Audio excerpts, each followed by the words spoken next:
And at this time, I would like to introduce Andrew Seeger, who is the facilitator of the Urban School Improvement Alliance, and he'll be moderating today's session. I want to welcome you, Andrew. Thank you so much, Peter, and welcome to everybody who's signed on. Welcome to the Long Now, Local Data in an Era of State Longitudinal Data Systems. We hope that you find this a really useful presentation. I just want to, I'm looking at the polls right now, and that I just lost them, that there are a number of, a range of people, and we anticipate that more may be joining as this continues. The presentation itself has 4 major segments. The first is a presentation by Neal Gibson, The Long Now, and he'll explain why that title. That'll be followed by a question and answer session with Neal alone, facilitated by Anthony Petrosino, another member of the USIA support team. Then Paul Schlichtman, who, as Peter mentioned, is the District Coordinator for Research Testing and Assessment in the Lowell, Massachusetts Public Schools, and a member of the Urban School Improvement Alliance, will present.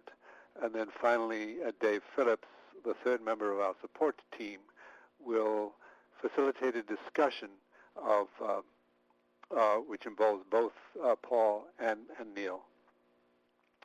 So, and as Peter mentioned, we really ask you to stay on and take the stakeholder feedback survey. We use those data for assessing our performance, and really appreciate your few minutes that it takes to complete them. I wanted to ask you now to take a poll and to identify which of these applies to you. And if you can just fill this in, most appreciated, and we'll just see as you go now what sort of, I see we have a few other, but about, well, nearly half. It's quite a range. 41% of you making decisions about research projects in your organization.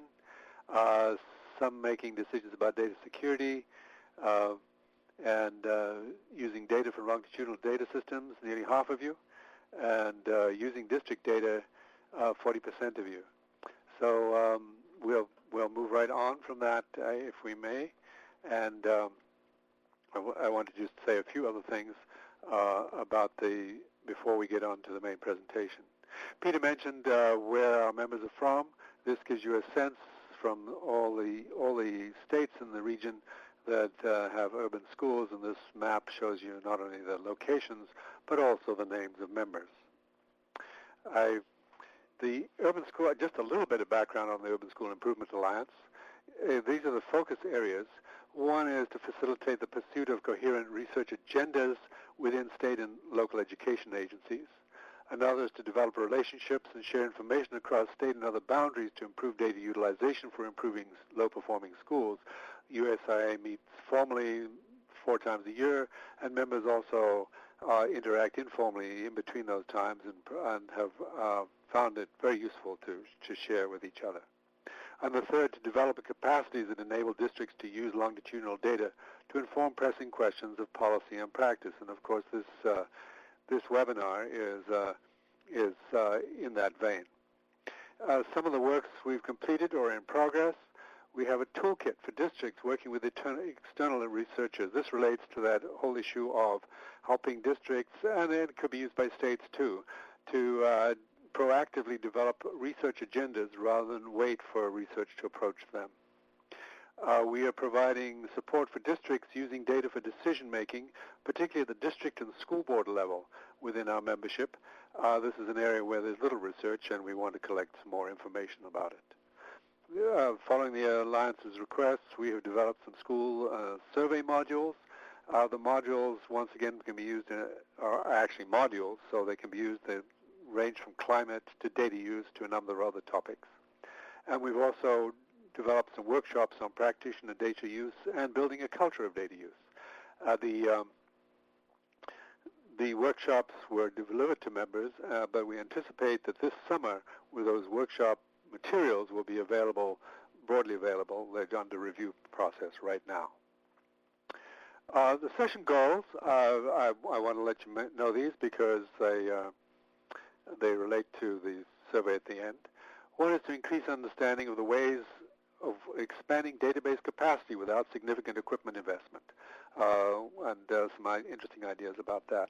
Convey a strategy for meeting FERPA security and privacy expectations in language that communicates these to a broader audience. And the headlines recently suggest why that might be necessary. And increase understanding of common misuses of databases and common unsubstantiated imputations of causality. So those are the objectives. Now, as we move through the presentation, we invite you to submit your questions in the general chat on the left-hand side of your screen. Clarifying questions, there will be always people monitoring that who are not speaking, so we can collect those for the presenter so that the presenter can respond as he goes along. And the substantive questions will be posed to the presenter during the Q&A period. So please do use the chat, and we will carefully monitor and make sure that your questions are addressed. Now to the feature presentation by Neal Gibson. He's director, as Peter mentioned, of the Arkansas Research Center. He's also executive director of the Arkansas Longitudinal Multi-Agency Data System. He has a small staff and little funding, and so has learned how to work efficiently. He works across agencies and is pioneering work in safe storage and transfer of data, and also has a number of interesting thoughts about how to begin to use our longitudinal data systems now, rather than having to wait years for them to mature. In addition to his current position, he's been a teacher, a technology coordinator, and a network administrator in school districts. And most recently, he was 2 miles from the tornado that swept through Arkansas with such devastation, and that certainly shook his place. So with that, and no further ado, Neal, we welcome you and look forward to listening to you. All right, thanks everyone. Yeah, I am Neal Gibson. I wanted to start, the title references this group out of San Francisco that's building this clock that's up there. It's a 10,000-year clock, and I just like it because if you're anything like me, these days you spend most of your time seemingly reacting to things instead of in this idea of thinking in terms of the long now. And it is also important, I think, that when people build these longitudinal data systems, they have an idea that we're building this capacity that will serve us in the future, but I also want to make the point that once you build the capacity, you can have access to historical data to see what the long-term trends are, and I want to give an example of that.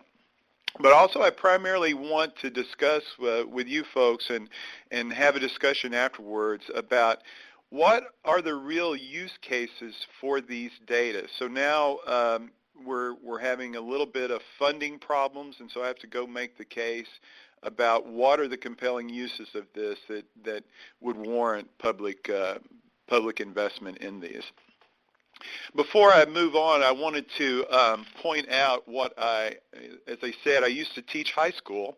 My last year to teach was in 2006, and so I wanted to show you the classes I taught. The East class was actually one of my favorites. That was a project-based learning, and the reason I taught that one is it allowed me to teach middle school students, and they're kind of my favorite. But most of my teaching was in high school, and in 2006 I taught Cisco Networking Academy, Oracle Academy, and I taught AP American History and AP Computer Science. And what's interesting about these classes is, except for East, the project-based learning, they all have what I want to call, and people can feel free to push back on it, but it is some kind of post-secondary credential. It's certainly that way for the Cisco and Oracle classes, because for the Cisco class, the goal was a 2-year program. The goal was at the end of the program, the students would take an industry test from Cisco, and they become certified Cisco Network Associates. Oracle was a 2-year program also. The first year you could take a test from Oracle to become an associate DBA, and the second year was Java programming. And then the advanced placement, though, is kind of the same idea, because, again, you take an assessment from a third party to demonstrate that you are at the level beyond secondary education. The funny thing is I was putting this presentation together, when I put all those things together, at the time I was teaching it, I didn't realize I was a vocational ed teacher, and for goodness sakes, I never got any Perkins funding either, because I wasn't technically a vocational ed. Though it's clearly I was teaching vocational ed, though I did not make any distinction between teaching Cisco and teaching AP American History. The reason I taught those classes is where I was at, which is where I still live. We actually have two places, because I work in the center part of the state and I have a farm up north, and this was at the farm. The kids that I served needed access to curriculum that was rigorous and relevant to their future life, and I believe all those classes met that. And I want to make sure people understand, I didn't teach Cisco because I wanted all my kids to have jobs programming routers. I taught Cisco because that was a rigorous set of skills that they could learn that would serve them later in life, not necessarily programming routers, but learning how to learn. And if there's any skill that is necessary for the future, it's that. The average person now changes jobs every 4.4 years. So I think some of these distinctions we make between career and college readiness, and they're certainly not that way in Common Core, but we have to kind of rethink some of these links. So we are the Arkansas Research Center. These are the agencies that we serve: the Arkansas Department of Education, Department of Higher Education, Workforce Services, Career Education. We do a lot of work with the Arkansas Association of Two-Year Colleges, and what we have discovered is that it's actually the two-year college folks that are most interested in these data, because they have a sincere interest in seeing how their programs are getting their clients jobs and bettering their lives. We also work with Arkansas Department of Human Services, which provides the state pre-K program, and we also work with the Head Start program in the state. And then our final partner is University of Arkansas for Medical Sciences, which is the the only medical school in the state right now. And they've become excellent partners too, and I want to give an example of the work we've done with them. So this is part of a study. Again, this is in thinking in terms of the long now. We had a doctor from UAMS, Jeffrey Kaiser. He's a NICU doctor, that came to us with an idea that he had. And what he was frustrated with was the fact that in his world, all they really cared about was dismissal. Could they get the baby, the patient, well enough where they could be dismissed from the hospital? And if that case was made, if that happened, then they claimed success. But he wanted to know, what are the long-term effects of these things that happened to these babies when they were in the NICU? And specifically, he was interested in this thing, it's blood thickness, hematocrit. And we were able to give him a protocol. The way our organization works, we're really a trusted broker. And we do all this in a protected way, in a de-identified way. And it turns out that our protocol that we suggested to him was also HIPAA compliant. And so he wrote up the proposal and put it through the IRB. You know, they have a very strict IRB panel at UAMS. And he said this was the first time ever that one of his proposals went through the very first time.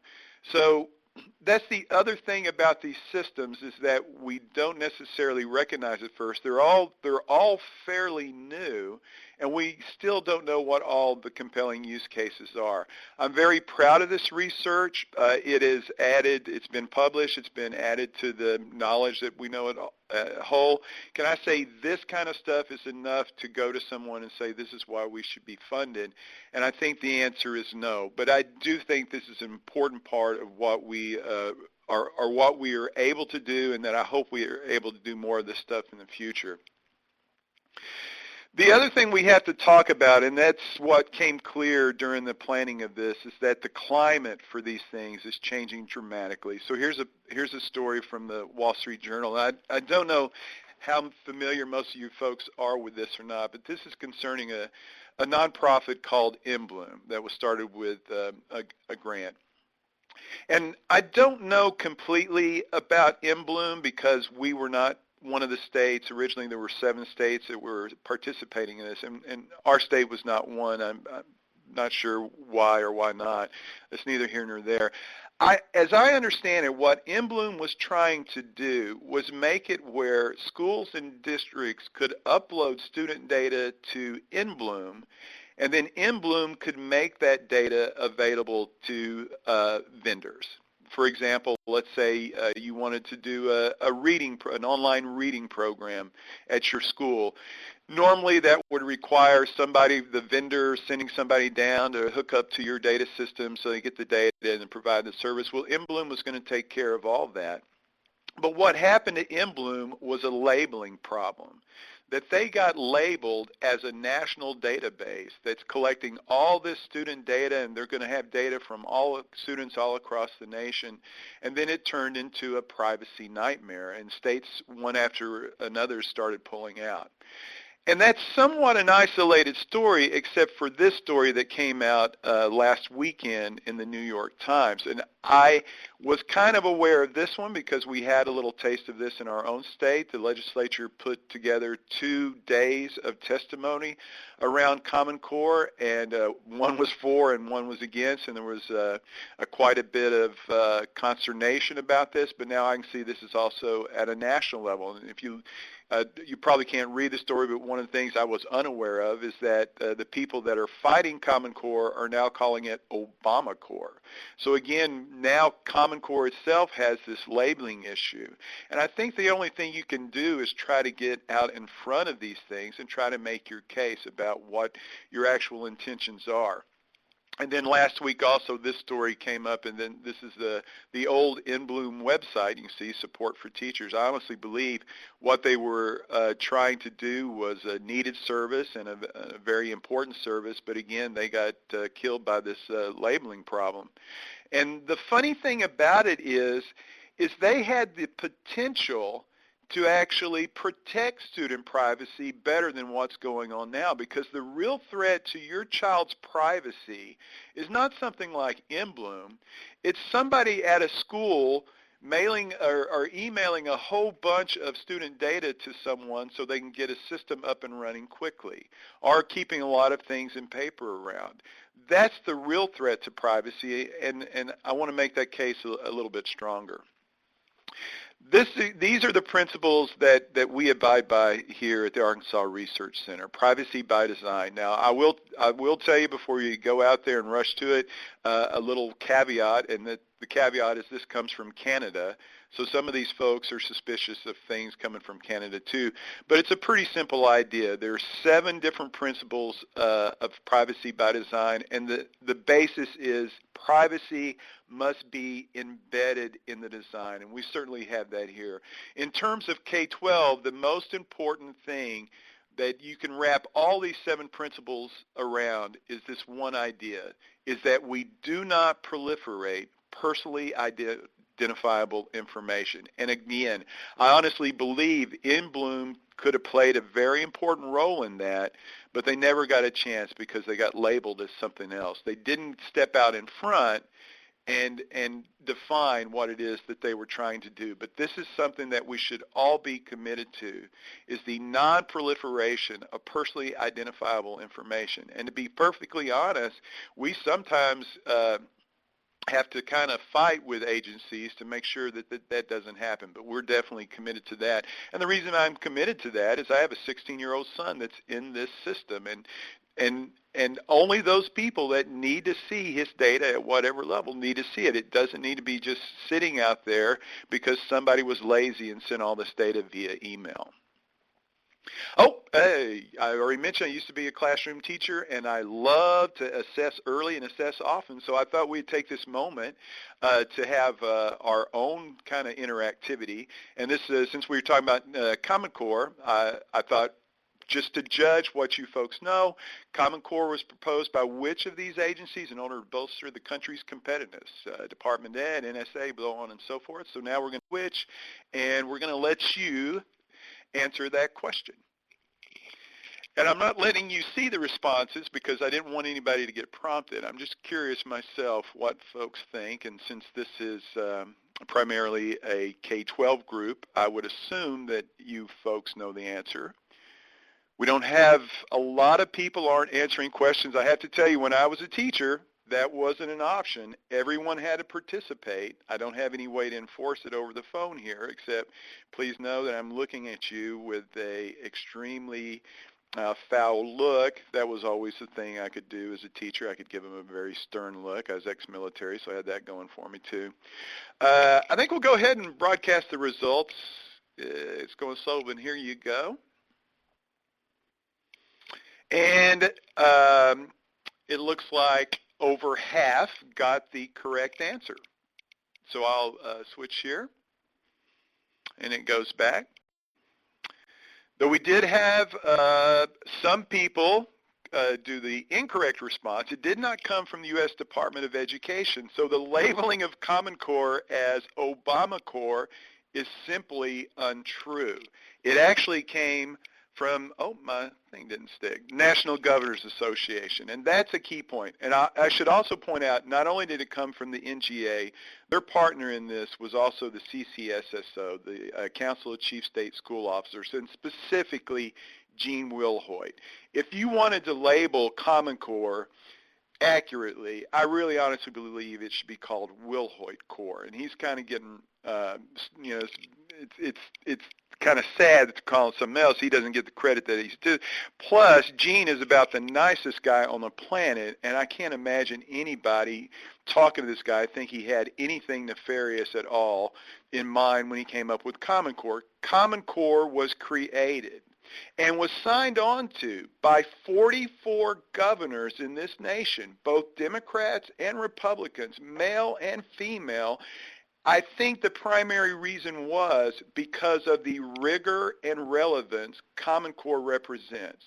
And so now there is this movement, and it's kind of hard to judge how big it truly is to try to get rid of Common Core. So what is the motivation of that group? And I don't truly understand it all.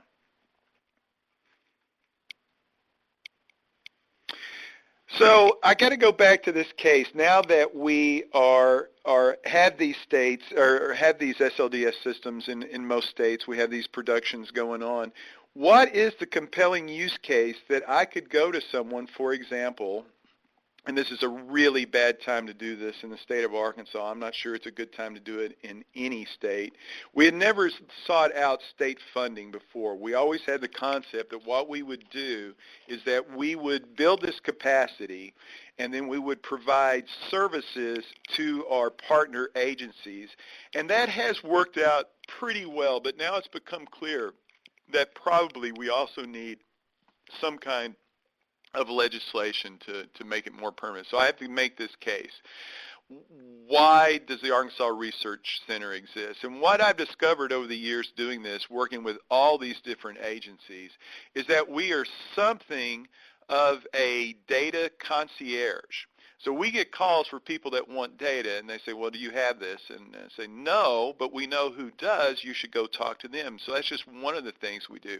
And even for K-12, which we do a number of services that aren't related to the SLDS directly. For example, we do accountability. We do work around Perkins. I do all kinds of work. And what we do, and a lot of work with special ed, that even within a single agency, the people that are responsible for all these different programs don't talk to each other. For example, most of the special education folks aren't in the department. They're actually in a building that's about 3 miles away. And so if even within the department they're not talking, you know that the departments themselves are not talking between each other either. And what I've come to decide is that this whole education, training, workforce, what used to be called a pipeline, is in reality a stack. And I call it a stack because people can be in different layers of the stack at different times. And they can also be in multiple levels of the stack. And technology tells us how to make a stack more efficient, and it's twofold. Number one, you vertically integrate, but you keep them loosely coupled. And I think the base level of that, of vertical integration between agencies, is their ability to share data with each other. Now, I want to make sure you don't think that it only counts if they're sharing data at the individual level, and that's not true at all. There is all kinds of data that all these agencies have that they could be sharing in a meaningful way, and the most meaningful measure are those measures that quantify the handoff, where a client is when they leave one agency and go to the other. And those are very important metrics that can help us understand the stack as a whole. But right now, the different layers of the stack don't communicate with each other at all. And I think an excellent example of that is they do not share data. So this is the case I want to build, is how we can help integrate this stack, but yet keep it loosely coupled. The last thing on earth we need is one ring to rule them all. No.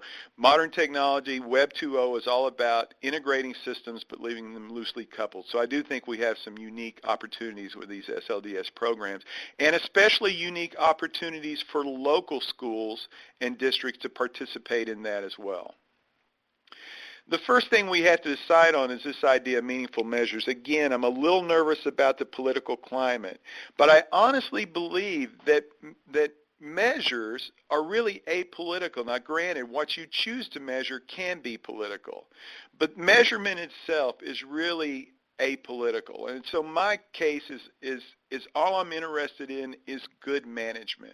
And I don't see that as a left or right issue. Surely everyone can be on board with good management. And for good management, I think most business leaders would tell you, you have to have good measures. We, especially in state government, are far from measurement poor. That was the other eye-opener for me, is when I actually started looking at all that was available, especially in workforce, and that's where I've been spending quite a bit of my time lately. There is so much data out there, it is mind-boggling. I swear to you, it's like the warehouse on Raiders of the Lost Ark, that some of this data just goes in there to be lost for some reason. It's kind of crazy. So I'm definitely not calling for new measurement, just a repurposing of what we're doing right now. And this I believe in wholeheartly too, is that if you have too many measures, if you have too much data, it can lead to a poverty of understanding. And I remember watching a speech by Scott McNeely, who used to run Sun Microsystems, and he was real proud that him and his wife put both their children in public school until they got a state report card about the schools that their students were in. And they could not make sense of it because there was too much data involved. And I think anybody involved in the state report card could understand where he's coming from. And he said once they got that, the first thing he did, him and his wife went down and removed them from public school and put them in private school. So we have to be cognizant of our users. What can we do to actually make people understand what is important? And for that, I'm calling it, this is my new mantra now, we need meaningful measures. So this, and I've got a plan for this I'm going to briefly touch on. This one is front and center now, not only because the InBloom, it also just because the creation of these systems, it brings up, these privacy and confidentiality issues. And I first want to point out that they're really different things, and that they get confused, and so that kind of complicates things. But I want to make sure that privacy is the general idea that people, especially government folk, shouldn't be asking. That's privacy. Don't ask. Confidentiality is don't tell. So to make that case, I want to show you a story. So this story comes from 2006, and it says basically what happened is a contract worker working for the Bureau of Veterans Affairs had personally identifiable data on his laptop at his house. His house got broken into. The laptop was stolen, so he had to report it. And so now the VA had to report to the 26.5 million veterans whose records were lost that we had a data breach and that you should probably be on the lookout for things. The reason this story is important is because one of those 26.5 million veterans was me. So privacy has been on my front page for a very long time. And not only that, 2 years later, after this, in 2008, it happened to me again. A tape was lost by the state that contained unencrypted name, date of birth, and social security number. Now, in this story, I like the last paragraph right in there. It says, the data contained names, social security numbers, and dates of birth of the veterans, but did not include any health or financial records. Oh, thank goodness. The thieves aren't going to know that I have gout, and they're not going to know how little money I make. I feel so relieved, except for the fact that they have my name, date of birth, and social security number, which is all they need to go and apply for a credit card in my name or even get a mortgage. So this one's kind of personal. But now it's another teaching moment because as a teacher, we're supposed to check for understanding. So I asked you folks, what kind of breach was this that happened in 2006? Was it privacy or confidentiality?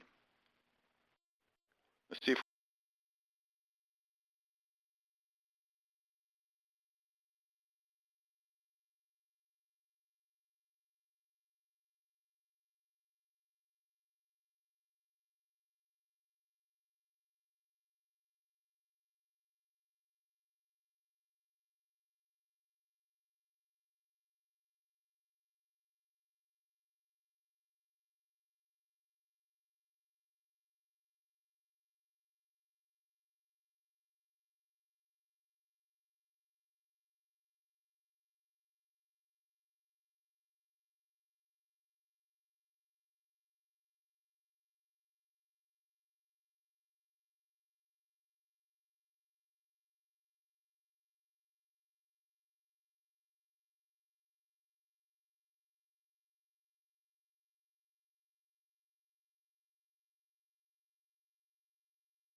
so that's confidentiality. Going back to the veteran story, this is what's so sad. That one could have easily been contained if the person doing that would have done either, well, everyone here is required to do both. So any sensitive data, any data that we have that has personally identifiable information on it must go on an external drive. And it must also be encrypted, and we here have standardized on this software, TrueCrypt. It's free, it's open source, it is industry grade, and so you simply encrypt one of these terabyte external drives. It takes about 6 hours to encrypt a drive, as I recall, but once it's encrypted, it operates at normal speed. Everything is fine. So this would have solved that simple problem with the contract worker from the Bureau of Veterans Affairs having his laptop stolen. You don't keep confidential information on your laptop. Keep it on an external drive that's encrypted. If you lose that for whatever reason, again, no one can break into it. Oh, hey, we got another interaction. I love interactivity. This one's a little tougher. We'll see how you folks are going. Maybe you guys are up on the news. You've seen this guy's picture. His name's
on the other ones.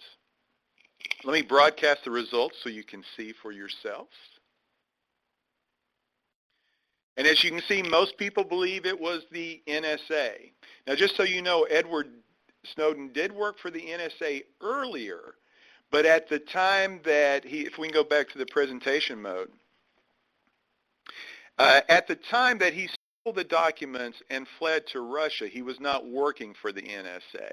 He was actually instead working for these folks, BAH, which stands for Booz Allen Hamilton. That's a civilian contractor that was helping the Air Force and NSA with these data. And I want to make sure that I'm not going to debate on the NSA's legalities of anything they were doing. The Air Force came out and said the Booz Allen Hamilton had done nothing wrong. We've already had kind of this discussion. The reason I wanted to bring this up is there is a way that the NSA could have provided these data to Booz Allen Hamilton, so their sharp people like Edward Snowden could have done their analysis, but yet would have made it in a way that Edward Snowden wouldn't have had anything to take to Russia. And that's our protocol for how we do that, and it's called TrustEd. And I know this looks complicated. We came up with this framework in 2009 when we applied for an SLDS grant. We were still under the original FERPA, and this was the idea that we came up with to make these data compliant with that. And as I already mentioned, the same protocol means that it's also HIPAA compliant. If you'll look at the top is a record from John Smith. It's a wage record from UI wage system. That record is plutonium, as I tell everybody in my office. So we have set up software. It's twofold, Tim and Kim. What Tim does is our identifier manager. Tim will take that plutonium and split it in half and send to Kim, which is the one that does our matching of people, entities. It'll send the personally identifiable stuff to Kim, which will match it. And actually, we've done a lot of research about that matching. That was kind of our area of focus for a long time. We've had 3 PhDs come out of the research in that, so we're kind of proud of our work. Anyway, that's neither here nor there. Kim will spit back an ID saying this person is this. It's a Kim ID that has no meaning to SSN or name or any of that thing. Tim will take that ID and encrypt it using what's called format preserving encryption. So you can see that ID, the Kim ID, now becomes a WF49271. And Tim, at the same time, will join back to that the research data of interest. That is the fact that this WF1 makes $35,000 at Acme. And so this is what we do research on, is this record here that has no link to name, SSN, or date of birth. And this whole process is called homomorphic encryption. Can you say that? I knew you could. So what I'm suggesting here is that the NSA would take in all that data they had, metadata about phones and who's talking to who and whatnot, and it used this idea of homomorphic encryption before giving it to Booz Allen Hamilton. Edward Snowden finds something of interest. They report back the ID of interest to the NSA. They can unencrypt it, see who that's about, or get a court order to unencrypt it and do what's necessary after that. So again, we have taken this extra step using homomorphic encryption because the non-proliferation of PII is front and center to everything we do at the Arkansas Research Center. So what are some of the bread and butter things that come out of this? So this is our 3rd Arkansas Education to Employment report.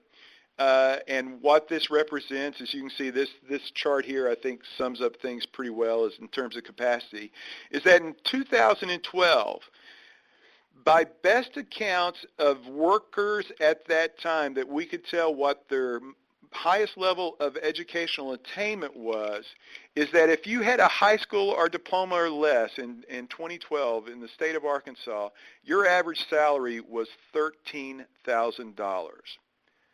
So that should be worth a pause to think about how your life for you and your family would be if you made $13,000 a year. And please remember, most of these folks have children also. So we're not just talking about them having a tough life. It's them and their children having a tough life. And what we're able to demonstrate in this report is the fact that every level of educational achievement, even the level of just some college, translates into some salary boost. And so you can see if you make a bachelor's degree, you're over $36,000 a year, and that's quite a jump over a high school diploma. But we also need to be able to illuminate pathways for folks. So again, let's take the idea of a single mom that has a baby and, trying to make that decision, my goodness, what is the best path forward for our family? To let them know little details that they might not be aware of, such as this, is that a technical certificate has about the same average wages as an associate's degree, even though you can get a technical certificate in less time. That's a key thing that someone that's thinking about a change may want to know about, and those people that might be counseling them on the best path forward need to be aware of too. So we need to kind of propagate these ideas out there. This is especially true in Arkansas. So I wanted to show you this. So these bar charts represent the percent of the workforce by educational achievement. The first bar is from 1973. I was 12 years old in a farm in Arkansas listening to FM radio music from Memphis, Tennessee, and from Tulsa, Oklahoma. And red is high school diploma. You can see the key on the right, and blue is dropout. So you can see in 1972, 72% of the workforce in this nation had a high school diploma or less, and only 28% had an associate's degree or more. What has happened in the 3 decades since is the fact that two forces, globalization and automation, have squeezed out opportunities for unskilled workers to the point that now 41% of the workforce, as of 2007, this is all census data, only 41% of the workforce has a high school degree or less, and now the AA or more has jumped up to 42%. In terms of the Arkansas SLDS, what can we show the state, what can we help illuminate, is this fact, is that in the state of Arkansas, those with a high school degree or less is 52%, while those with an AA or more in the workforce are only 26%. So in some ways, Arkansas in 2012 is still stuck in the 70s. And that's the reason Arkansas remains one of the poorest states in the nation. And it gets even worse because if you consider the 2007 U.S. Numbers, the 41% with a high school diploma or less, if you believe Tom Friedman's The Earth is Flat, America's getting left behind at 41%. And if America is getting left behind at 41%, what is happening to the state of Arkansas at 52%? And that's a tremendous chasm for this state to cross, to go from 52 even to the national level of 41. What are the pathways for Arkansas to achieve that? And so I'm trying to make this compelling case for the need. And here's another representation. Oh, I go back. Jenny, we're going to try the transition now. And this is also a funny thing is that we originally were going to do this one way with just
because of this mode, but the minute I saw this map, I recognized it immediately, and it's the map that you can also see from 1860. And what that map represents is that's the dawn of the Civil War.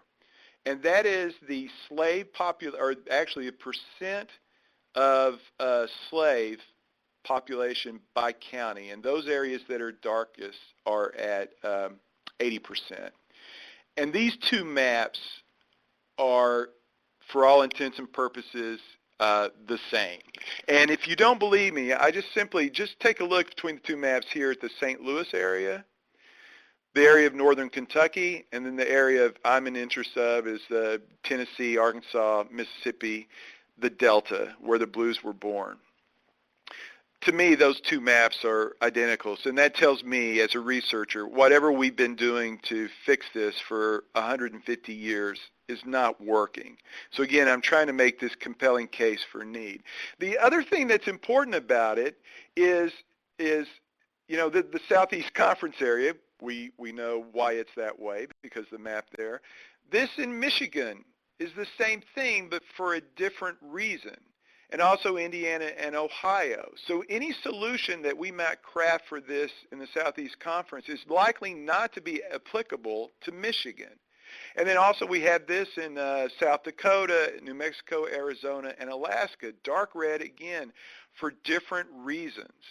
And that is why I think, especially those states that have these red areas, it is important to have as fine a grain as detail about these pathways as possible before you're ever going to be able to solve these problems. So I think we'll go back to the presentation now.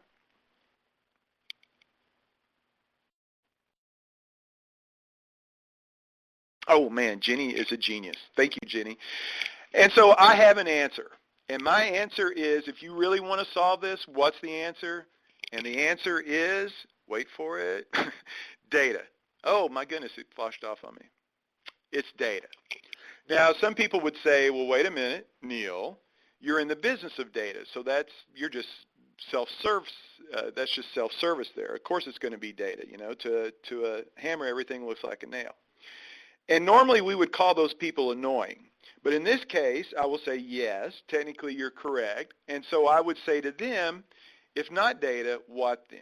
Again, I can demonstrate 150 years of failure. Why don't we do a full press on data and see what happens?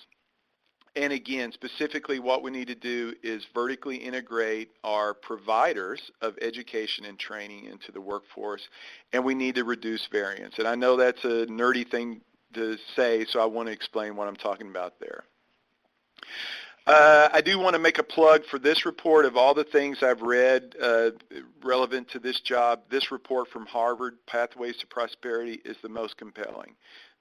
That should be required reading for everyone in education and training. I really believe that. And what they're trying to do with this report is address the Tom Friedman, The Earth is Flat book. And they say the new 3 R's are rigor, relevance, and relationships.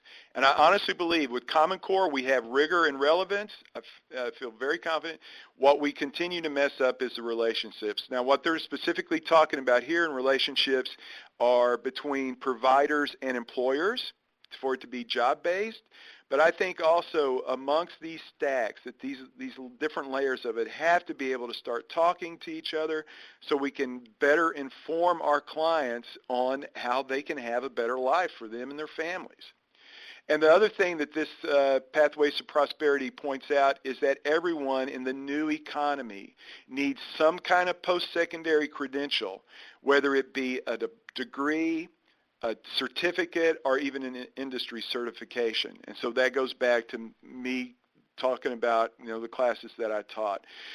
Of those systems, we actually know the least about the industry certifications. And I think they can play a very important role, especially in any of those places that had red, to get folks into what Tony Carnevale calls middle jobs, where they don't require a degree, but they do require some representation that you have a set of skills that are employable. Everyone needs that in the modern workforce, especially for the poor folks to break into these middle jobs. Here's some of the ways that I'm thinking that we can help folks. We joined this effort, the Economic Success Measures from collegemeasures.org. There are 6 states that participate in that. There's quite a bit of capacity represented to give these folks data. And some of the things that come out of it, I kind of already spoiled here. This one represents, you can see percent of completers at the institutional level. You can combine that with the IPEDS data to get an idea of how much a degree is going to cost there. But also is this idea, again, let's think about that single mom with a kid. What am I going to do? What's the best path forward for our family? If she's considering becoming an RN, she can go through a 4-year program and make $44,827 in the state. That's the average salary. Or she can become an AARN and make $43,404. And even a lot of people aren't aware of that. And just think about the time savings and money savings and so on and so forth. We need to make sure that our users are aware that there are alternate pathways. One of the problems in all this is effect size. At the individual level, I was a non-traditional learner. I came from the military before going to college. It really is N equals 1. And so the question becomes, what level of detail is really needed? And I understand in some situations that the only way to do it is data at the individual level. But I also think there's a great deal we can do with data that we already have at the aggregate level. And one of the things you have to realize here, when I give data to researchers, they're working with what I call thin data. And you can tell because they want as many variables as they have, and they will put together as complicated regression formulas as you can even imagine. And I'm not sure that that's the kind of thing I'm talking about entirely here. That's thin data. And I go back to what George Box always said about this. All models roam, but some are useful. So just because you have more variables doesn't make your research more useful. It's the utility that judges the value of your research, not necessarily, how many Greek letters you threw in, because the other one comes from Thomas Cook, beware of fancy models wearing Greek clothing.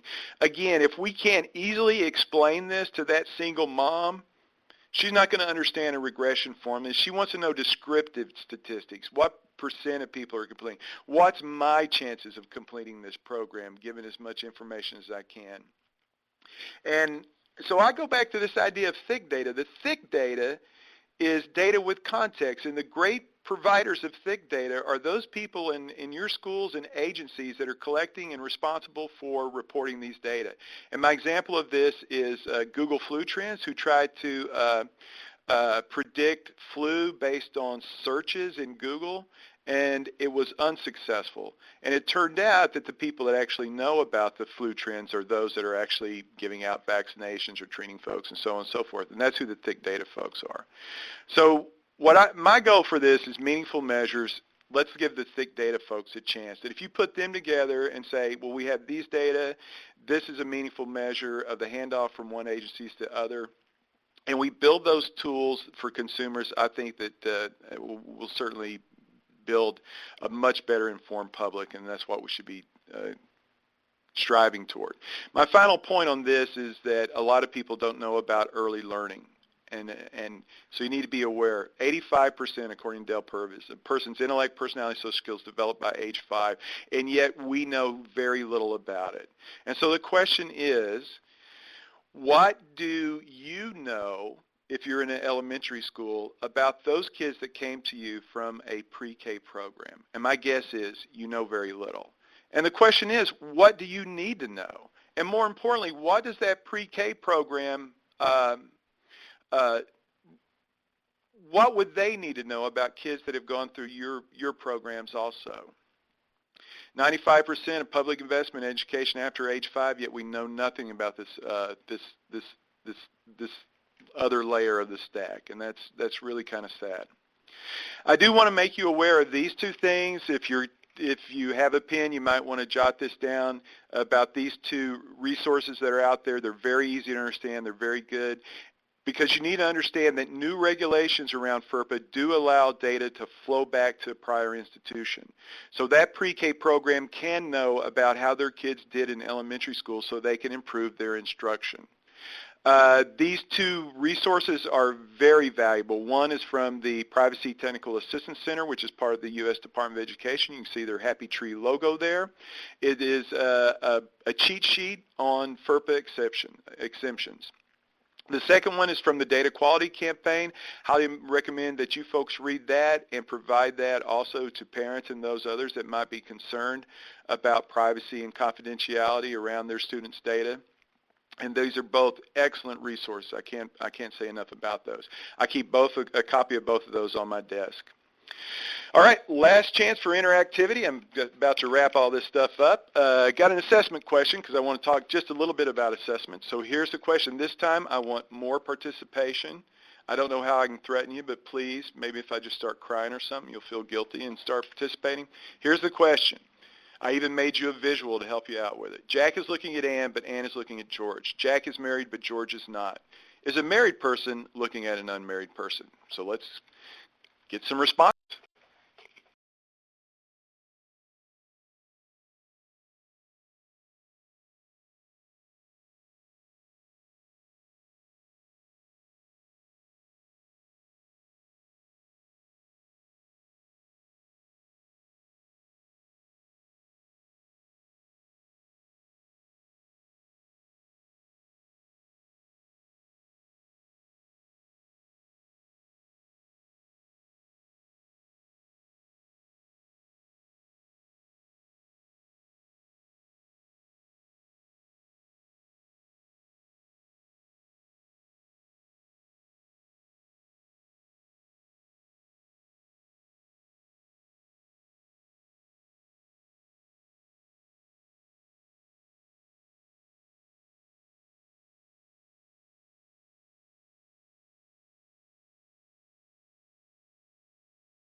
Measure of a process.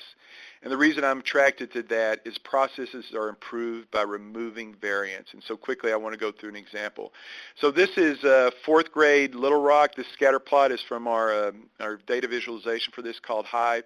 Each one of those dots represents an individual student, and an authorized teacher or principal can go in and hold their mouse over the dot and see the student's name and see the results. And if it's dark blue, there's multiple students that represent those values. And the general idea here is that growth is on the x-axis and scores are on the y. So if I'm a teacher looking at these things, I've grouped my kids into 4 different stories, and they're 4 very different stories. Upper right-hand quadrant, high growth and high scores. Wouldn't it be great if we could have all kids do that? Below them, high growth but low scores. Quite possibly some of these are below basic. They've been told they're a failure their entire life. Now all of a sudden that teacher has a positive story to share with that child and that child's parents and guardians. He had a really high growth last year. What do you think made the difference so we can replicate it? You go to the left, we have low growth and low scores. That's a double whammy.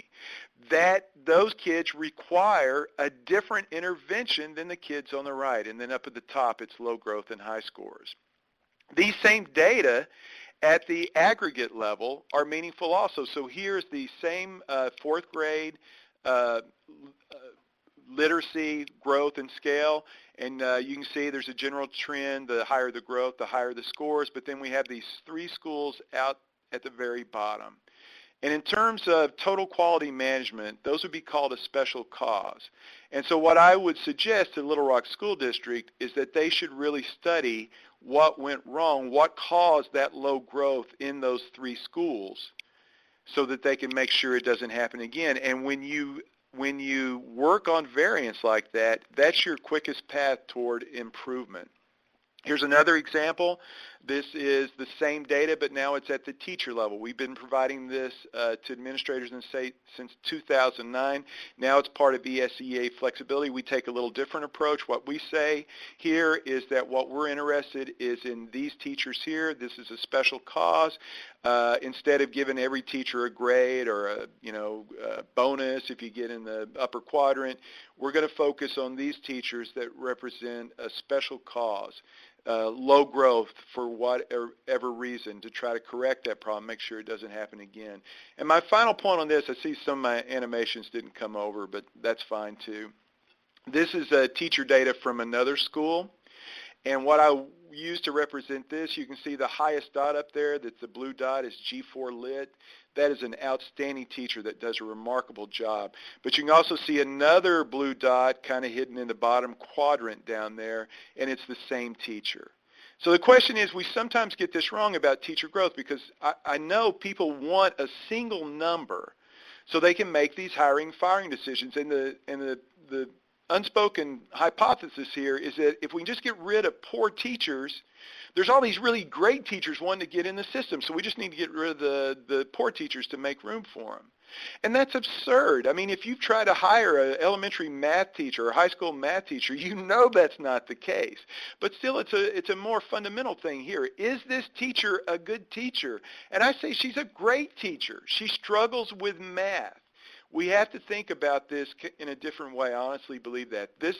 I honestly believe that if you get this person a little bit of PD on math content, that the teacher's going to be an outstanding math teacher too. She's just never known that she needed to focus on that.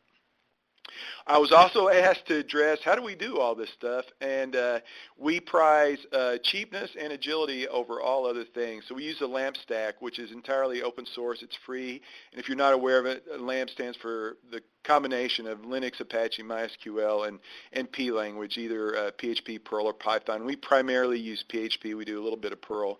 And we use Amazon's EC2, that's Amazon's cloud platform.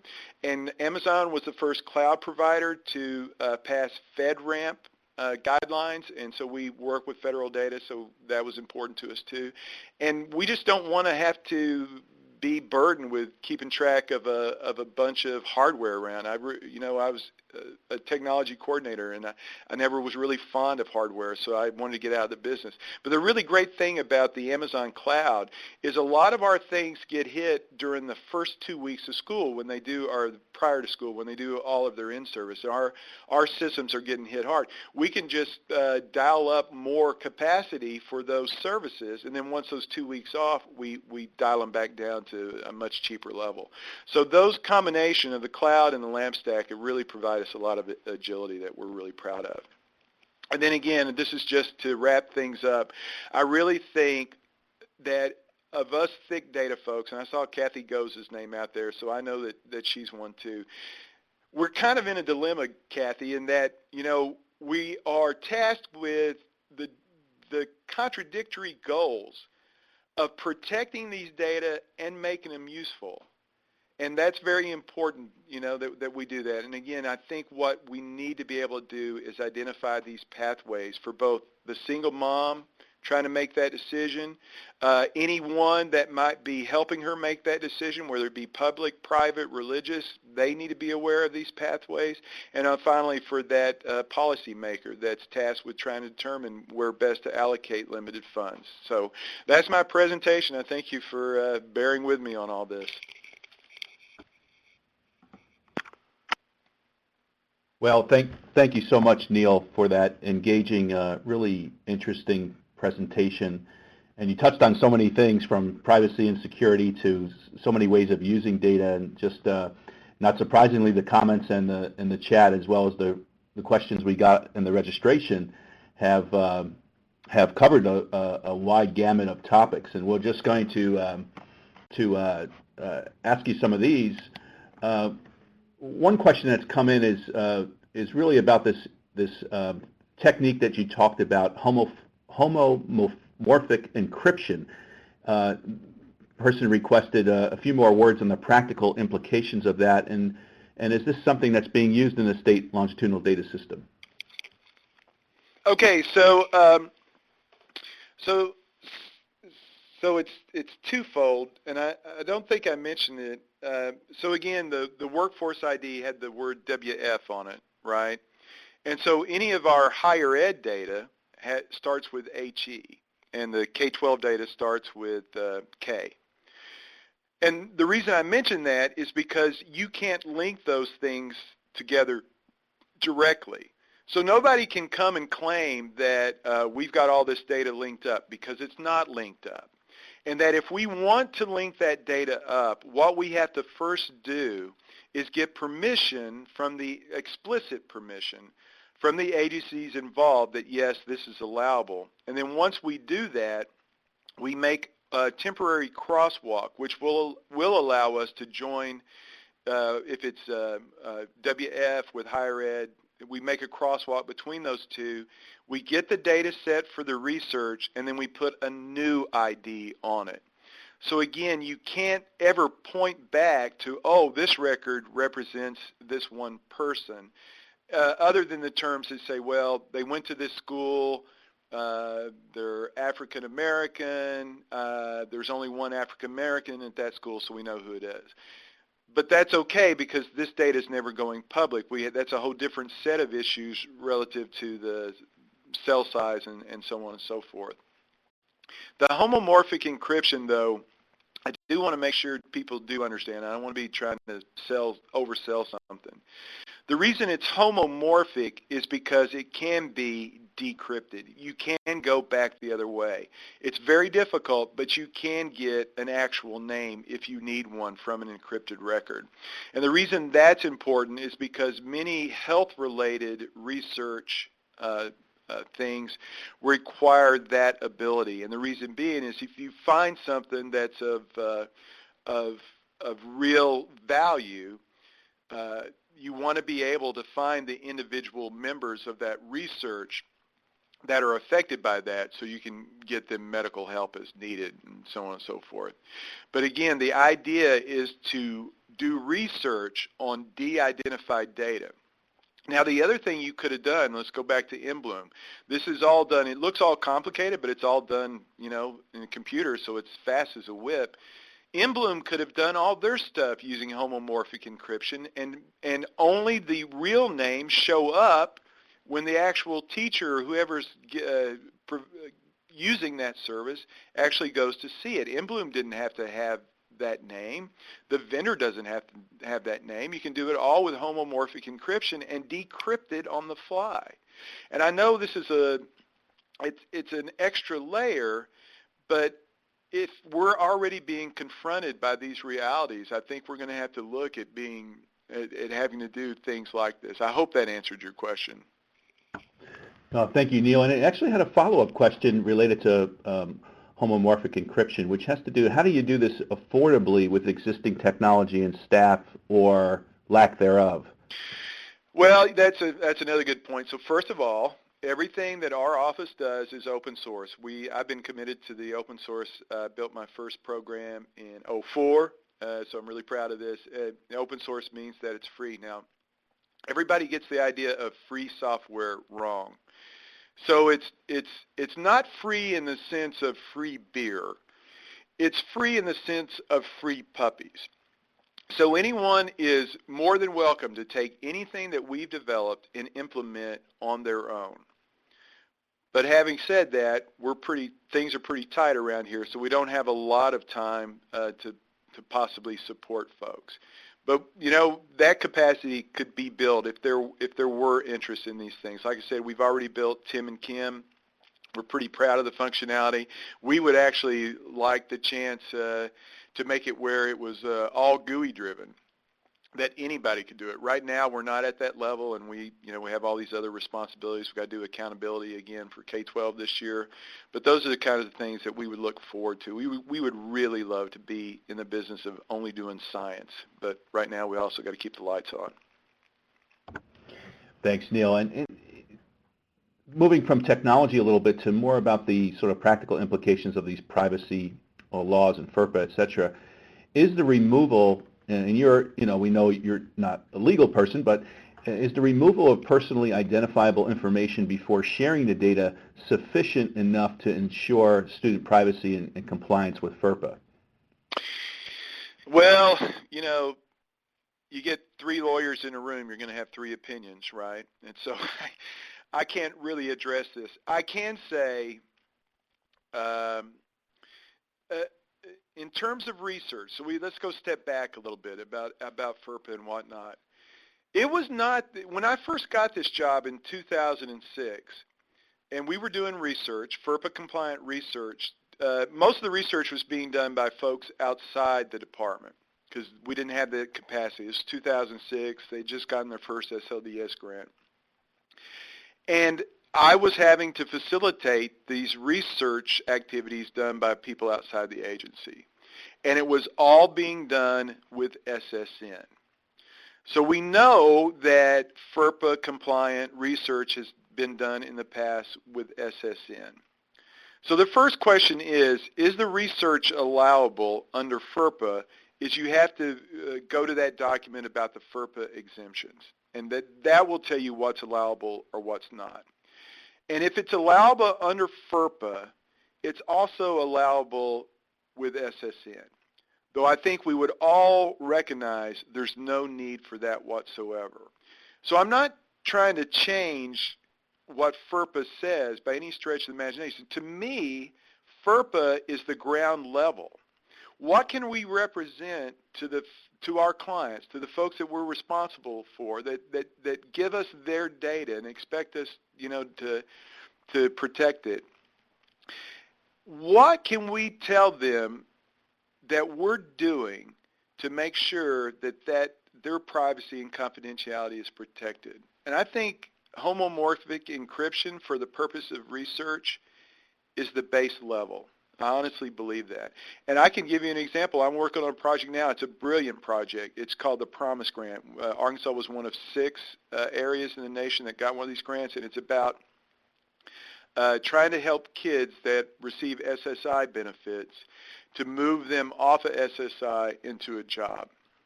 And there's a big research firm that's associated with that, and they're not using homomorphic encryption. It's still relevant research. It's FERPA compliant.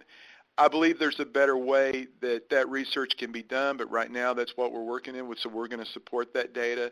In the future, when they're thinking on ways to do this, if they say, well, there's this other concepts out there like homomorphic encryption, would make that research stronger because there's less of a chance of a privacy or confidentiality breach. Thanks, Neal. And now we're back to technology, but one question that actually I had was, how did you develop you refer to it as Tim and Kim, I believe, as the acronyms, but how was that actually developed by your center? Well, we got SLDS grant monies, thankfully, from the U.S. Department of Education. And this is one of the things that we proposed, that we were actually going to build this system. And so those monies allowed us to hire a programmer, a very good programmer, especially with the LAMP stack. And then our other person in-house, Dr. Greg Holland, he is an expert on identity management. And so between the 3 of us, lots of time on the whiteboard, but that program is written primarily with, it's not the LAMP stack entirely because we use a Postgres database on that. That's another open source database. But it took us about 2 years to get it all worked out, but we're really proud of that capacity. And like I said, it's open source, so anyone's free to use it as well. Great, that's really helpful, Neal, and appreciate all the different resources you're providing to folks here.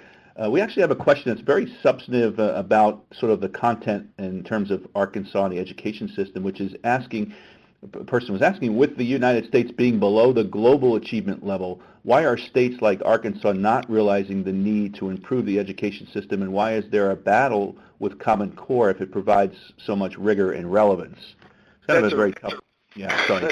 That's a great question. So I will say this. The governor of our state is very committed to these topics, education, rigor in education, especially increasing the number of those in the state with a post-secondary degree. Kind of a funny story, when I started teaching in 1990, the motto for education in Arkansas was "Thank God for Mississippi," because any educational list there was, Mississippi was 50 and Arkansas was 49. And we have come a long ways in K-12, but unfortunately in higher education, we are still 49th, and it's thank God for West Virginia. But that's no consolation at all. I think you can understand that. So there is committed effort at the state level. Why are some people opposing Common Core? I think it's the same people that brought up the problems with InBloom. It's above my pay grade. I can't speak to that. It's certainly not the state as a whole. It is a vocal and visible minority of folks, if that makes sense. And there was just I watched a local news segment about it the other day, and they were trying to be fair and balanced. So they had the director of the Arkansas Department of Education, Tom Kimbrell, talking about this woman's complaint about Common Core.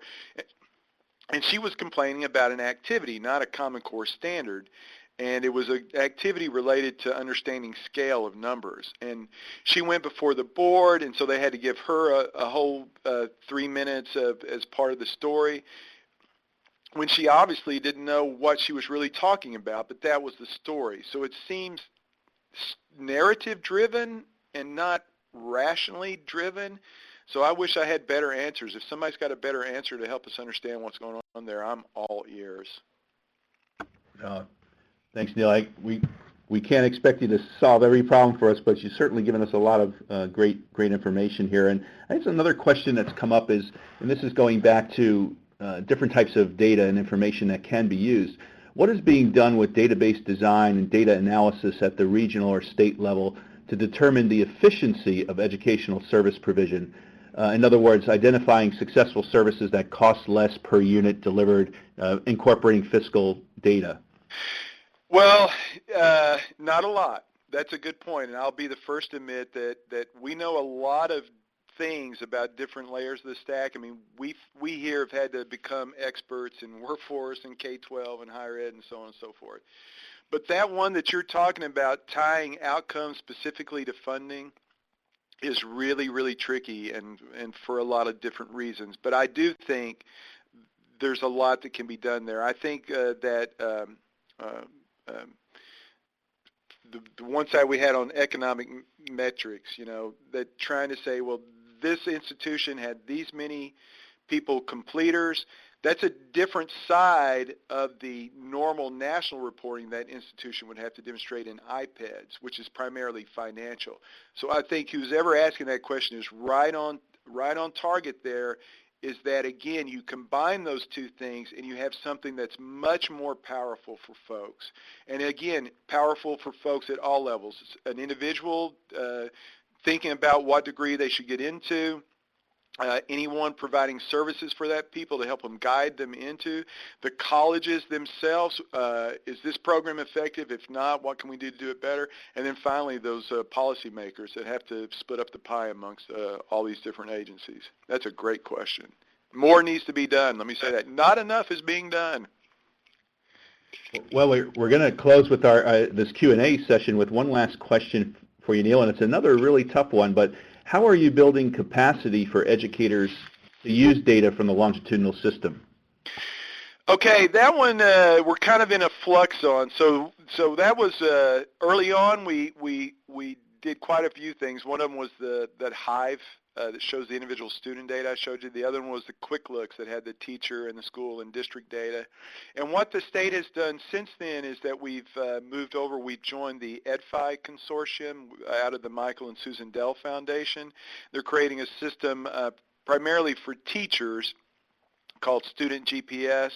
And we're also doing a lot of work with parent portals also about keeping track of students' homework and absences and so on and so forth. But I don't think that job ever ends, is that it really is, my mantra on this, you can ask anybody, it's the user, stupid. What can we do? And all I know is we're not doing enough and we need to do more. So I don't have a complete answer for that, but we definitely, these are some of the things we're working on, and we need to do a lot more.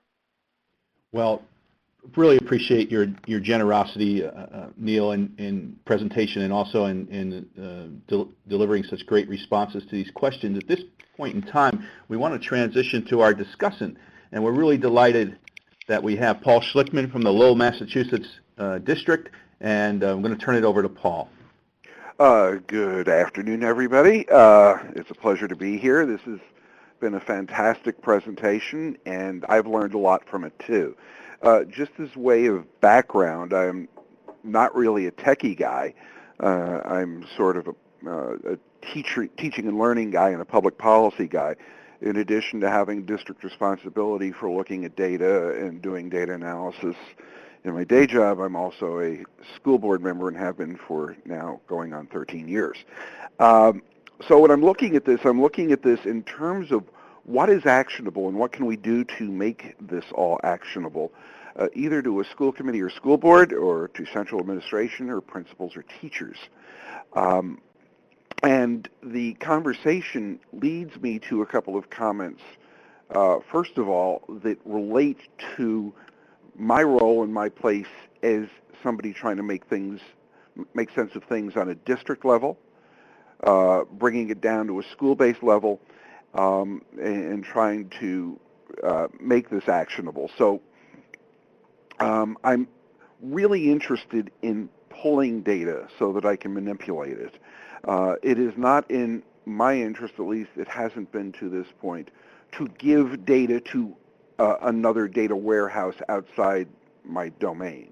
Because once it's there, it's now locked into the way they want to do business, and if I want to do a sophisticated analysis, I just can't get there. The second thing is that in terms of moving data to the teacher, the most important thing to do with that is to, both in terms of the confidentiality and in terms of the access, is to have it tied into the student data management system and not some other separate system, if at all possible. Because as a child moves in or moves out of a class or a school, the data becomes readily available in real time, and if you're relying upon other systems to sync in and other logins for teachers to go to other places for data, it doesn't work. So one of the things that I just wanted to stress in terms of using the data is that triangulation, being able to pull data from multiple sources, combine it, and just sort of look at things from different angles, is really an important aspect for us. And the first thing that we do when we get our state test scores, which is called MCAS here in Massachusetts, is to not look at the achievement data, but look at the growth data, because that's going to tell us more about what's happening than the achievement data per se. And you can see that when we go and line up the various grade levels for growth data in mathematics for the district, we can see systemically as a district we do really, really well in 6th grade, but not so much in 5th grade. And that's sort of important for us, because if we've got a school or a classroom that is struggling in 6th grade, in the context of us as a district that's doing well, it tells us something different than if we've got a school or a classroom that's doing poorly in grade 5. so we need to look at this systemically. Our schools are organized K-4, 5-8, so that we look upon that grade 5 in part as being a transition issue, but it's really something that we have to look at systemically.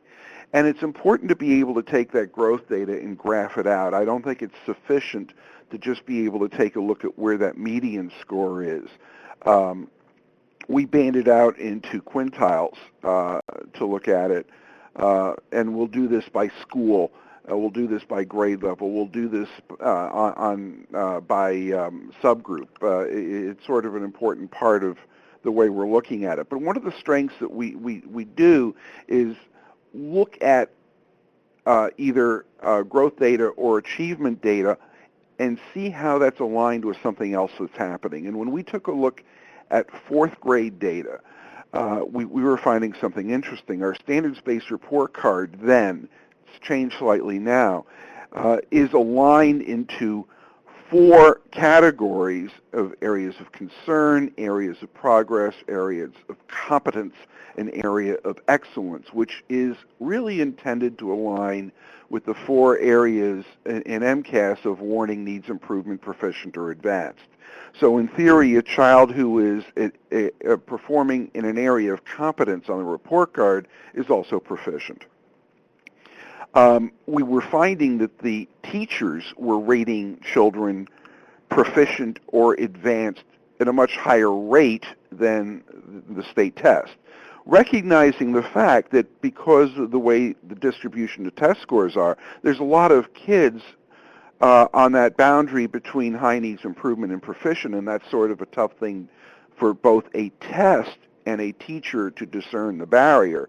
But that's okay. What we're looking for is overall trends, and we saw, particularly in a couple of buildings, a lot of test scores that were not aligned at all with report card scores.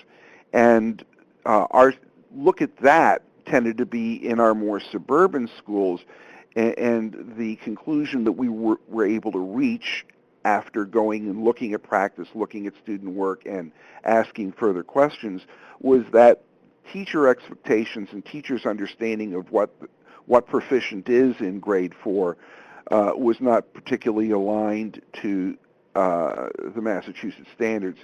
And we did the same thing for mathematics and more or less came up with almost the same result. We were successfully figuring out about how many advanced kids we had, but the difference between a warning and a proficient, between the numbers of kids and the that we'd expect and what we were getting out of the report cards was kind of dramatic. The other thing that we did, and as we go into middle schools, we get into a more traditional report card. So we're going for the 90, 80, 70 grades. But what we were looking for here was to match up growth in achievement and then also pair that with report card grades. And we can see what I call is feeding the fish. And you can see a lot of the little fishes swimming to the right and up on the display so that you're in that sweet spot where you've got a lot of kids who are high achieving and high growth. And that's a pretty picture, but if we go to the same, a 7th grade teacher's scores, we can see that there was a lot of fish going sort of the wrong direction. Not many were coming up to be fed. And in this particular classroom, actually 2 classrooms, we had a really, really high group of kids who were above 240, which is the proficiency score, so high achieving but low growth. And until we got that growth measure, we were looking at the scores saying, I don't know how they're doing it and getting such high scores. Now we're seeing that they walked in the door that way and they really weren't progressing very well. And aligning it with report card grades was able to go and show us some other facts as well. So again, going back to the 5th grade, where we had the fish swimming up, the report card grades for the most part seem to make a lot of sense, combined with the growth score. However, in that 7th grade that we were worried about, you can see a lot of very high grades with very low growth. To that, we were seeing, after looking in and interpreting what we saw in the classroom, is that the expectations for kids were very low, so you could basically cruise along and get a very high report card grade without really being challenged. So this constellation pointed us to questions which led to us to look at rigor. But that's sort of the message that I wanted to add on to what Neal said. It was, for us, the importance is to be able to take this apart and play. And so we're dealing a lot with issues of CIF compliance and communicating our data to the state through a CIF system. For us, what's really important and critical is to be able to take things down, pair things up, manipulate, and play. And the other thing I wanted to mention is, because we're talking about flow back of data, that's very important for us in that we do want to take a look at what's going on with early childhood. And Massachusetts is moving a lot of pre-K programs into something called Learning Strategies Gold, so we're able to go and move data up. But we do have a case, there are times when we want to look at how kids have done when they've left us. About 300 students out of each grade, and we're probably about 20-25% of our kids coming through middle school, go off to the vocational technical high school, which is a separate legal entity to us. And we're interested in seeing how they're doing on test scores and outcomes relative to the kids who stay in our high school. And those kinds of questions are ones that we really are interested in answering, and having a statewide data system where we're able to pull data when we need it is sort of a critical factor in that. And that's basically what I set up to respond to based on looking at Neal's presentation, which I think gave me a lot of things to think about in terms of how we can do business better. We're still learning. I mean, the technology that we have available to go and do data and to try to paint a picture of what's happening is improving every day, and I hope that we have more Neals out there helping us in our work on a local level. And with that, I'll say thank you. Great. Thanks so much, Paul. This is Dave Phillips. I'm a researcher with the REL Northeast Islands and help support the Urban School Improvement Alliance. And my job here for the last 15-minute question and answer is just to provide a space to have discussion both between Paul and Neal, our distinguished presenters today, as well as any participants that are with us. And we still have just shy of 80 folks on the phone, so I know there's a high level of interest here.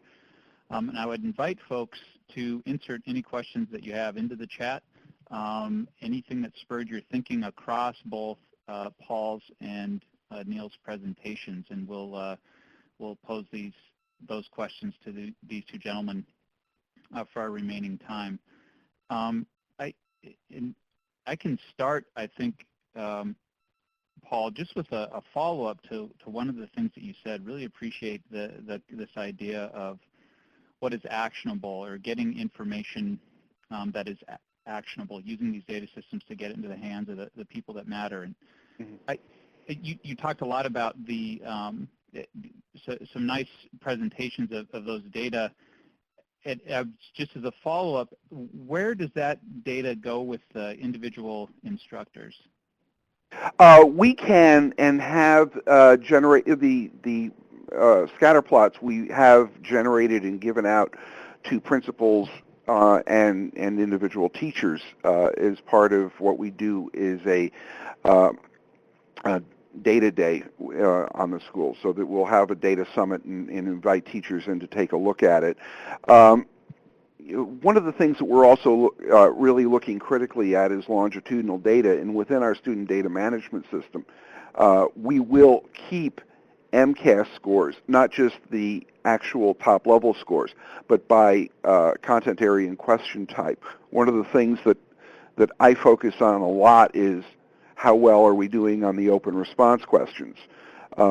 And in order to do that, you need the benchmark of what the state average is for that cluster of questions, comparing to what any particular cohort is or any individual child, so that when you go back and look at how a child did 3 or 4 years ago on on a set of open response questions, you can get a sense of where they were in the distribution by having that benchmarked out. And all our teachers can left-click on our student data management system and pull up that history for a child.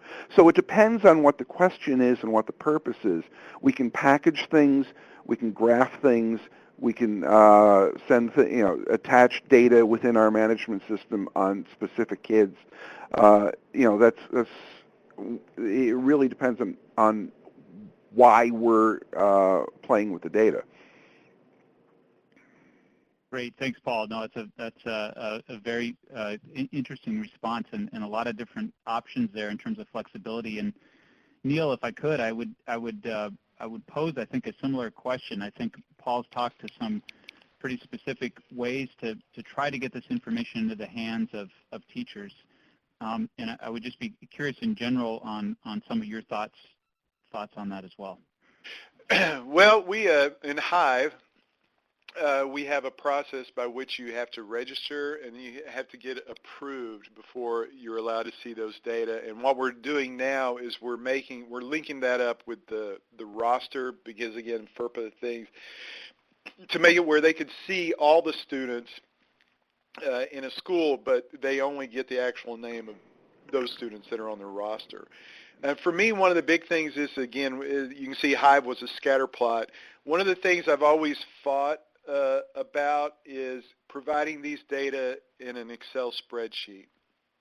And the reason for that is you give somebody an Excel spreadsheet, and the first thing they're going to do is they're going to sort on the growth from highest to lowest or lowest to highest, whatever they're interested in.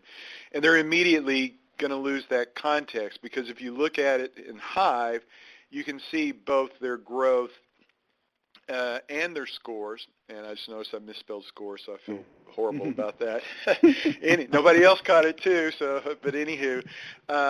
And also how each one of those students are in context with the rest of the class. And I think that context is pretty critical. So anytime that we provide data, we're always also trying to provide what is the context. And in these cases, when you're doing individual level data, I think the context has to be what's your position vis-a-vis your peers. And so we also take the same approach to the teacher data. One thing that's a little different about the teacher data is that they are in context. That is, you can see all the teachers at a district or within a school, so on and so forth.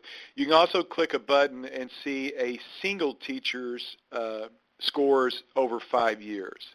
So you can, especially like going back to that difference between the math and literacy.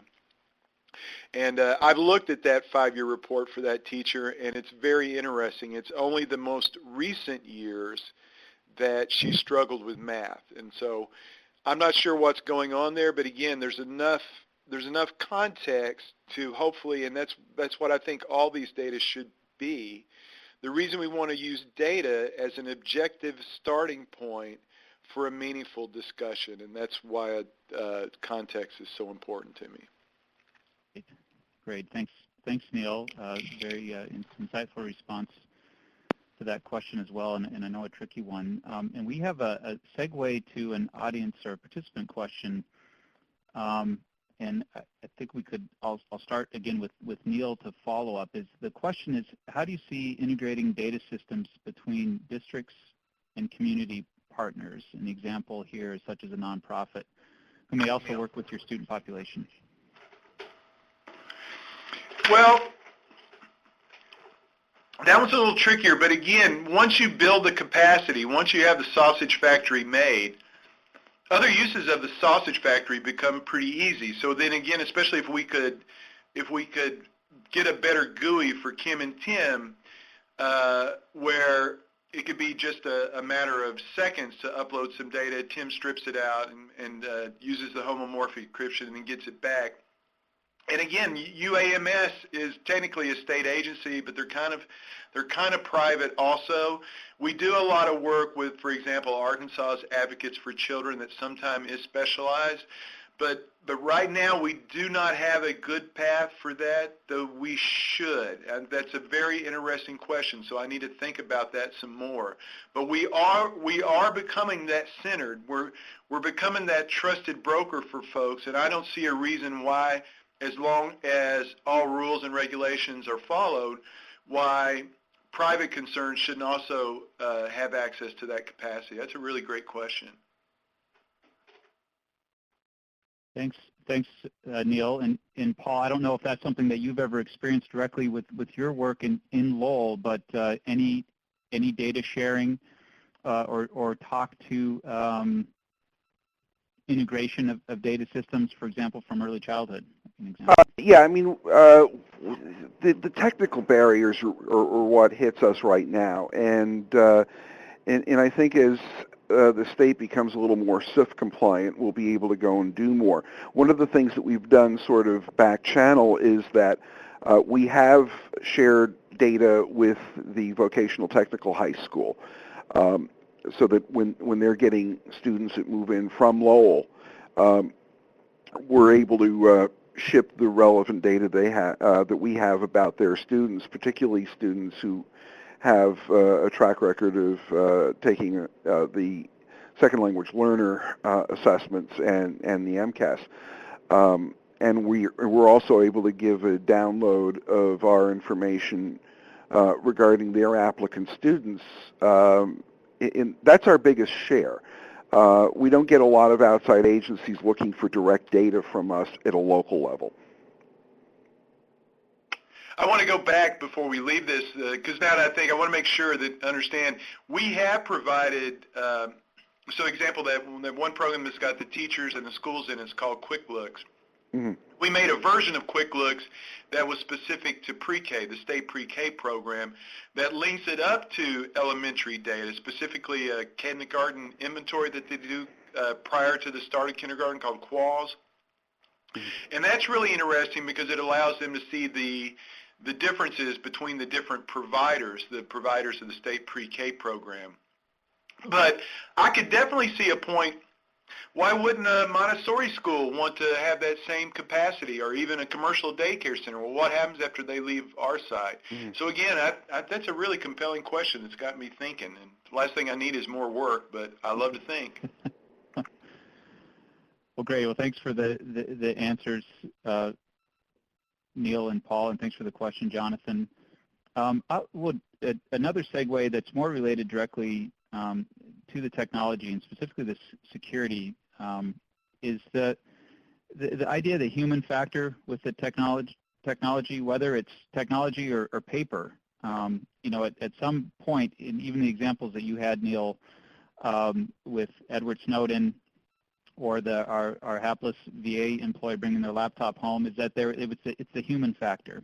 So whether that's paper pencil or whether that's a laptop, that's a challenge. And I would just be curious on your thoughts on that.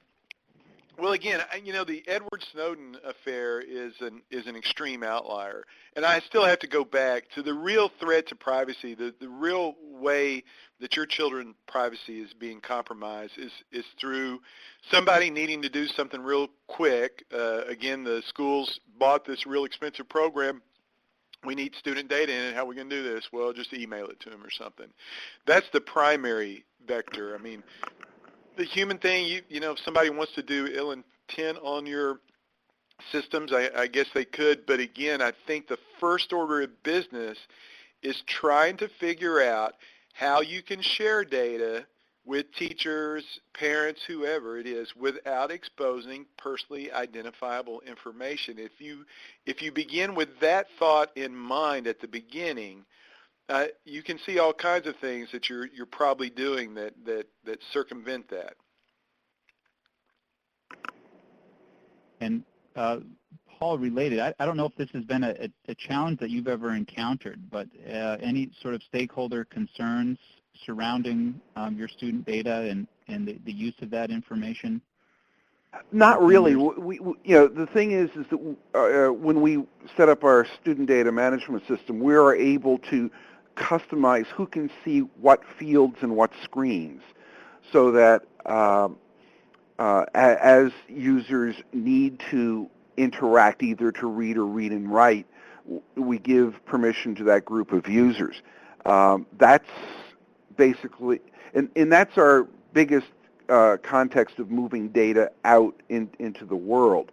The stuff that we're giving out in terms of analysis on a school basis, that we're generally stripping out things that would be problematic, or giving data out to principals specifically with specific instructions on what to do with it.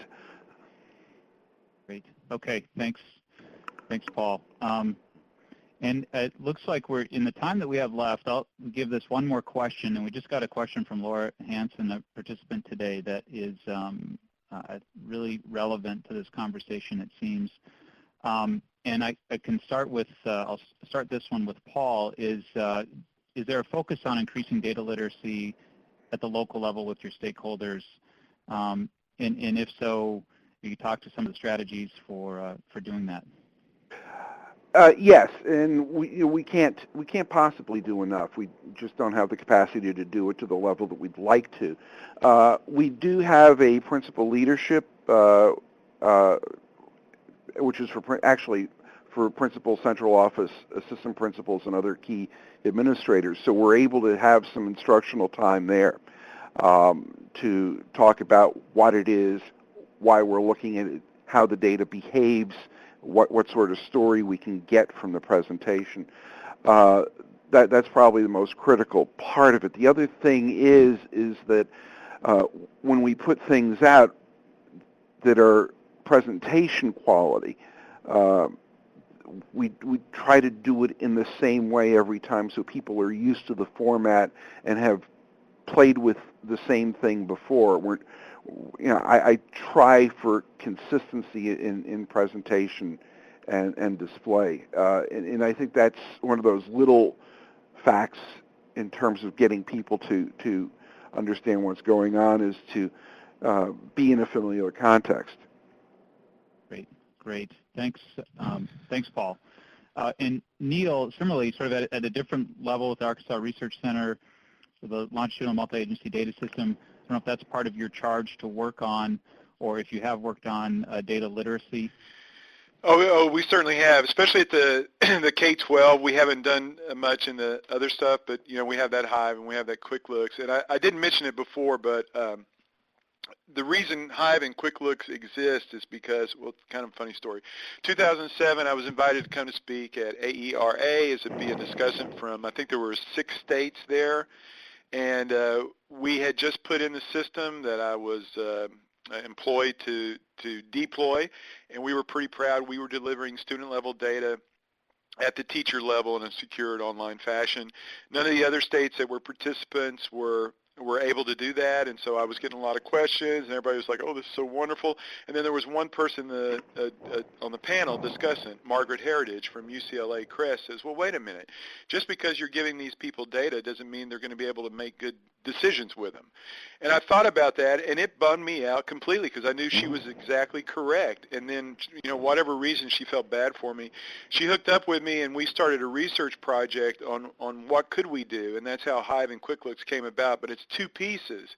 It's not only the data visualization, it's a framework, a series of questions and methodologies that the users of the system have to go through to answer. And the reason for that is to make sure that they employ fully disjunctive reasoning. And so we have, I can't tell you how many sets of tires I've worn out on my car traveling the state, working with people on this. And it's another one of those areas that you cannot do enough. I wish we had more resources to do more. We're still trying to find our way through these choppy waters, but that is definitely something I'd like to go back to for sure, especially with Margaret. Great. Okay, well, thank you, Neal, and thank you, Paul. And I'm taking a last look in the chat for any additional participant questions. And before I close, I'll just ask both Neal and Paul if you have any specific questions for each other at this point before I'll turn this over to Andrew to close us out for today. I have no questions. I just want to appreciate the Neal's work and just say that I sort of missed having the cows and the slides. Sorry. We all make sacrifices. Yeah, I know. Well, thank you very much then, Paul, again, and Neal for the engaging presentation today, and thank you everyone that's joined us. I am going to now turn this back over to Andrew Seeger. So thanks, Dave. Just to remind you, if you would like to learn more about the Urban School Improvement Alliance, do go to the Regional Educational Lab for the Northeastern Islands webpage, and from there you can access the USIA page. To remind you that today's files can be downloaded. The bridge event slides can be downloaded from Download Today's Files on your computer if you wish. And in a couple of days, you can also from our webpage download a recording of this presentation. You'll note also that Neal in the chat invited you to email him questions or comments if you have them. And so he's very generous with his time, and I appreciate that. Finally, I want to thank both Neal and Paul Schlichtman for their time on this and their attention to all the rehearsals and everything we've had, and also to our production staff, Jenny Stern-Caruson, Shanna Rush, and also our greeter and manager, Peter Orn. So thanks to all. Please do finally, one final plea, click on that SurveyMonkey option, because we'd love to hear from you, and all the best for the rest of the day. Thanks. Thanks, everybody. This concludes the Adobe Connect session, so you can just quit out of that, and if you called in, also just hang up your phone. Thanks so much for participating, and have a great rest of the day. Bye-bye.